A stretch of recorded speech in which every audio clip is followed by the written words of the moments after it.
I shaved my head again. Yes. Careful, there's makeup on there. It might come off on your hand. We got 15 big blinds for tomorrow. Bye, boys. See you later, Road Polly. Be a good boy. Bye, Junior. Be a good boy. I'm back at Thunder Valley, fresh off of a deep run in the last event. If you haven't seen that episode, check it out. It's a really good one. It's very well rounded. Today we have a 500. It's called the Action 8 event. It's a little bit different format. The ante is the big blind plus the small blind, so it creates a little bit more action. It's gonna be a lot of fun. The buy-in is 500 for this event. It's a 100K guarantee. There are 3 starting flights. There was one yesterday and there's 2 today. Yeah, everybody wants a picture with the champ. This is Singh.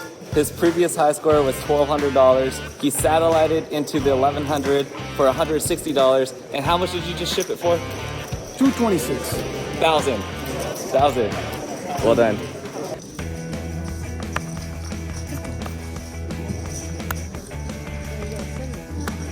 Here we go.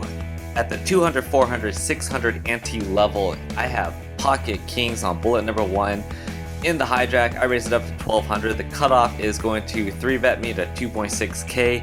This is basically a main click. It's screaming aces. Alarms were already going on in my head, but this is a $500 buy-in and not super deep. I put in the 4-bet to 5.7K anyways, and he goes all in. If we were deeper, I am definitely folding here. It wouldn't be the first time I folded correctly Pocket Kings pre-flop in a tournament to aces, but in those cases we were just a lot deeper, and this time we're not, so I'm just headed back to the rebuy line. I had a feeling that was aces because he min clicked, but whatever. It's fair. You ready? Yep, let's go.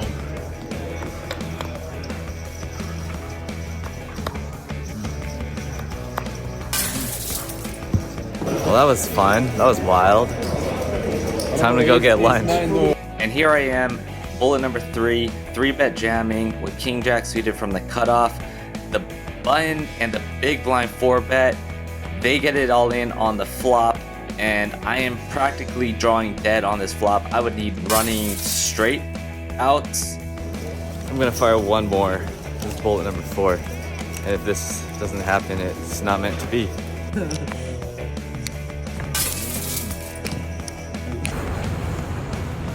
Well, I went 0 for 4 in that one.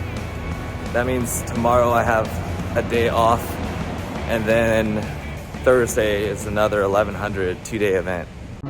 Morning, guys. It's coffee time. Guys, don't forget, I started a small coffee business specializing in single origins from around the world. If you like coffee, check out the link in the description. There's a discount code. Cheers. Anyways. Today we have an 1100 event. It's called the Leaning Tower of Chips or something. The unique part about it is if you make it to the final table, the hours start at 60 minutes and then I think it like shrinks by 2 minutes every level or something like that. It's a 100K guarantee, but all the 100K guarantees this week have been at least double, so probably gonna be like 200K at least. And then after that we got satellites for the main event and then the main event. During the spring? There will be now. This year. Poker is not always super exciting. When you're watching it on TV or when you're watching it on my vlogs, usually I'm picking out the hands that I found very interesting, where I was forced to make a tough decision or put my opponent to the test, or just were exciting hands in general. But this day was kind of a slow, boring day. There just weren't a lot of hands. A lot of the hands were just raise, fold, raise, fold. But here I am with Pocket Kings. I have 3-way action going to a flop that comes out jack high. I continue half pot size on this flop. I normally would probably size up because there are a lot of hands that will call and continue on this board. It's very wet. There are straight draws and flush outs. I get one caller. The reason why I didn't size up too much is because I wanted to keep my stack to pot ratio decent for the turn. I get a safe turn card and I bomb it and they fold. An orbit or two later, I'm down to 16K. I open to to 2K with ace queen and hijack. The button's gonna raise me to 6K. I just go all in for 16K. He snap calls, and we're gonna have a flip here. Ace queen versus his pocket tens, and here's the run out. Alright, yeah, we're good.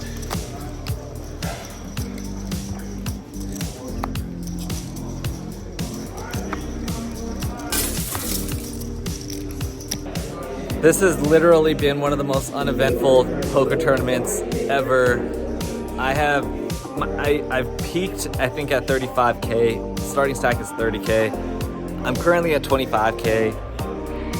I've won like maybe one decent sized pot, and I've only lost like one decent sized pot. The rest has just been like fold, or like c-bet the flop, everyone folds, or steal the blinds or something like that. It's just been really boring. But at least I saved $1,100 because I made it to the end of registration on only one bullet. And here's what I mean. I guess there just wasn't a lot of action at this table. I'm gonna open this up with pocket sixes, all in. Nobody's gonna call me, so I steal the blinds there. The next hand I have pocket deuces. I'm gonna raise it up. No one's gonna call, so I'm gonna steal the blinds again.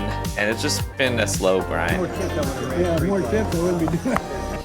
This next hand comes towards the end of the night. We're trying to find a bag here for day two. I'm gonna open it up from later position with ace-5 suited clubs.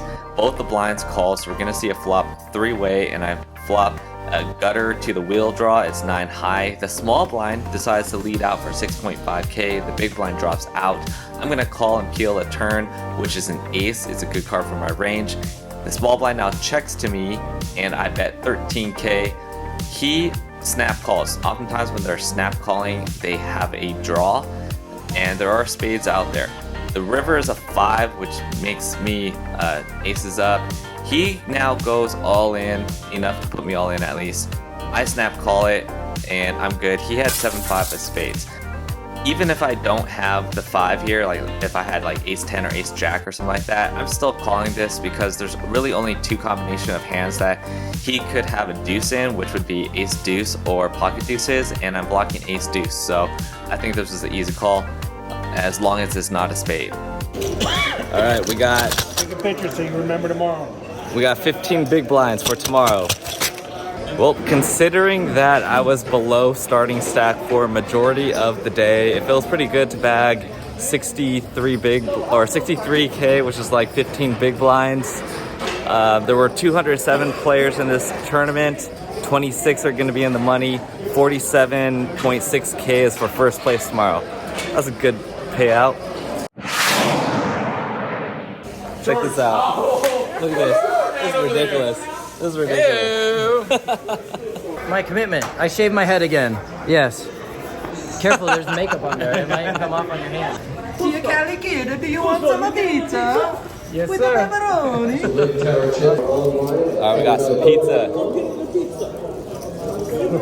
No, there's a free pizza for all of the players who made a day or two. Congratulations. Free pizza over here. Congratulations. Thank you for playing the Leaning Tower of a Pizza. Flights are going to start at 2 and 4,000 dealers, please. I'll show it with you.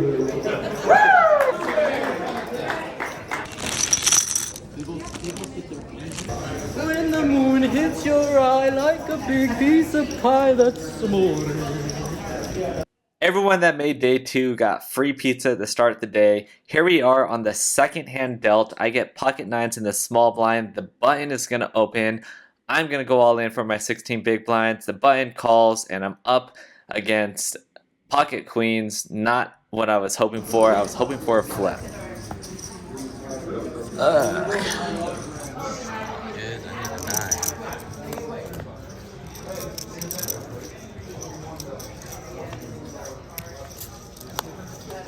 That's a decent card.